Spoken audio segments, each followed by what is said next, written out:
Caleb, how's it been, back at tackle, and how do you think this offensive line pair, these five, have been working over the last couple weeks? Honestly, it's been nice to. I think we've had the same old line 3 games in a row now. It's been nice, try and get into a routine on who's working together and who's talking to who every game. I love playing next to Davion Carter, one of the smartest football players I've ever been around. So working over there on the right side has been nice. I've had a lot of different pairings over the year on who I'm working with, and with him, like, there's no babysitting. There's no, if anything, he might tell me what to do because it's something he sees, and so it's nice. And on the left side, Sterling and Dalton, I know they've really worked on that connection, and they're figuring out how to play together. I know that was a stepping stone for Sterling for a little bit, transitioning to guard, but I think him playing tackle, he kind of knows what that tackle needs. So I think they've done a good job trying to figure it out, and we'll see now how we can hopefully get that back out there this weekend. With your positional versatility, have you helped Sterling at all with his transition to guard? Mm-hmm. So it's interesting because of how much cross training we do in the room. Anyways, we're all consistently trying to talk to each other. Whether that's about steps, plays, IDs, and so it's been nice to have such a room, especially with these young guys too who have a lot of talent, and that we're all excited about how intrigued they are, and invested into getting better right now. So we're trying to help them too. So it's a pretty nice room to be a part of. Yeah, we've heard quite a bit about Nick and how he'd probably be the next guy up if something happens. I guess what's his growth been like to put himself in that position? We've been trying to get him on the field since he got here. He's got this insane natural ability to just be good at playing ball. Fundamentally sound when it comes to offensive line. Offensive line is such a weird position that you have to really teach yourself how to play. And some things about it, he's just got it. So we're excited to really see as he falls in love more with the game, and as he learns more about playing football. How to read the safeties and where the blitz is going to come from, and why we want to ID, why you want to step a certain way sometimes. And so I'm excited to kind of get next to him a little bit, so I can kind of start to help him out. And, with him compared to Davion, it wouldn't be babysitting. It's more just exciting. Like, I'm giving him stuff he might not even realize that he's looking for, pre-snap and stuff like that. So we're excited to kind of get him out there. Going back to Davion a little bit, you mentioned that he's one of the smartest guys you've played against. Can you elaborate a little bit more on that about what it is? He probably watches more film than anybody I've ever met. Like, maybe more than some of the coaches. Like, he's got a knack for picking up on tendencies and reading the box and reading the safeties and knowing football. Knowing like what blitz come out of cover 3 and out of cover 2, and if the safety's over the nickel, then that nickel's probably going to come. If on the other side you don't have that same type of facade, well, then that nickel can't come because he has to have coverage responsibilities. And so Davion sees it very, very well, and he does a great job of knowing when the slants are going to come and just taking the right steps and having his hands in the right place. And it's just really nice to work with. Like some guys you kind of have a connection with. When I play guard and Ty plays tackle, I think we have a good job of knowing what each other need. And, so now with Davion at guard and me at tackle, it's different because it's like he knows what has to happen, and so he's always kind of putting himself in the right position for whatever we need to do. You've seen plenty of tight TCU rivalry matches over the past years. Can you kind of elaborate on what it means for this rivalry to play? You guys know how much this is kind of kicked up a lot recently with the cactus thing happening. I think it was 2 years ago.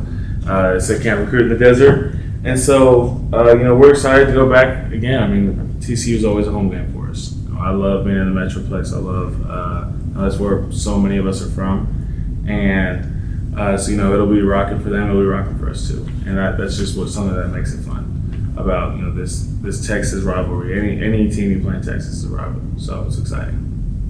As a player, I guess you just mentioned it's fun to have those rivalries, but the traveling trophy, is that also a fun thing? Oh yeah. Let's go take that out there. So we've got it right now, but it's good to go get that trophy and take it back to the locker room, take it back on the plane with you, and just know that you did what you had to do to win. What do you think of they're making it difficult for Texas Tech fans to get tickets if they went Carter Stadium? I mean, do what you got to do, I guess. I mean, if you want to try and keep us out of there, you can. But I mean, Texas Tech will find a way. We kind of always do. So that's just the resiliency of West Texas and us. I mean, you see it in the team, you see it in the fans. I mean, you'll see a lot of red out there. So. You got the energy hype, man. So when you're coming off a game like Saturdays, does your approach change at all? Do you amp up anything? Do you kind of level it off? How do you kind of approach that? I mean, the captains kind of say this every week, but like, no one needs to become Superman. You know, no one needs to come out here and try and do something otherworldly or help someone. We're not going to win the game by making a crazy play on Tuesday, but we are going to win the game by doing routine plays and sticking to our routine and going through practice like we know we need to on Tuesday. And so, I mean, that's kind of the goal and the focus is to just stick to the routine, double down on what we believe in and how we're going to win. So, yep. You kind of mentioned a little bit, but last time you went to TCU was kind of a similar situation, coming off a home loss to Baylor like that. What do you remember from that last trip to Fort Worth, and what do you kind of take from that kind of got to go into this one now? I don't know how much you guys remember about that last trip, but we were on the tarmac, I think, longer than we were in that hotel in Fort Worth. So it was kind of a fever dream, but it was actually awesome the way it kind of brought the team together at the time. I mean, we lost the game to the national championship runner-ups, but I mean, we were. It was just an insane experience, to be on that plane for 8 hours and then to get there and, we still got a job to do. And we're all looking around at each other and just understanding the bond that we have and how much we love each other and that we're all going to go play for each other. And then the next day we played a very competitive game against them. And, it was a great experience. I do love to play there. It's a nice venue. They have nice grass. And so, yeah, I'm very excited. Have you had a chance to watch film of their game, their defensive line course, against yeah. Utah? What did they do against the Utes, and what kind of concerns you guys as an offensive line? They do a lot of stuff against Utah. And y'all know Utah's having their own offensive struggles right now, but they do a lot of stuff in general. It's almost like what a lot of NFL teams will do in coverage, trying to disguise coverages. It's kind of, I like to try and do that up front. They want you to think it's a 3 down with the defensive end just walked off the ball a little bit, but it's really still a 4 down post snap. And so that's really just about us studying and being ready for that. I think Sherry's done an incredible job this year, being prepared for every single game. And then also, it's about Barron trusting us on, what checks that we want to run and, trusting that we see what he sees, and that he sees what we see. So, it's a kind of a give and take. But I'm excited about that, and when they played that Utah game, they kind of found a few blitzes they liked, and then kind of started to dial them up. And Utah struggled with that a little bit this year, no knock to them. But over the past 7 weeks, 8 weeks, we've seen everything. People throw everything at us, and so it's almost like we've been preparing for this game. We'll probably get something we've seen from each game at least once playing TCU. So, got to be ready for it, got to trust what we see, and to make sure we're on the same page. And Taj is one of the best pass pro backs probably in the country. So, we're not too worried about him either. So. Caleb, going back to the cross training, is that something that Clay introduced, or is that something you've been doing over the years? So I don't know how much I remember, but even my freshman year, I played right and left tackle. So I've kind of been cross training since I've been here. But I think it's something that all offensive lines should do. I think every coach I've had has had some type of cross training with some guys. And so, something we do a lot in the room is nothing new. I think playing both positions, like when you play tackle, it's much different. You're on an island, you've got all the sideline. When you play guard, it kind of makes you appreciate playing tackle and what his job is and what your job is. And I think the cross training not only does it let you play both, let you be more versatile, but it lets you understand the position more and the group as a whole. And so I think that's something I want to coach in the future, so I will 100% do a lot of that. Caleb, being a Metroplex guy, I remember in addition to Texas Tech later recruiting you. What was your experience with TCU? Did they, when you're a high school guy or any time? They were a little interested. I think Chris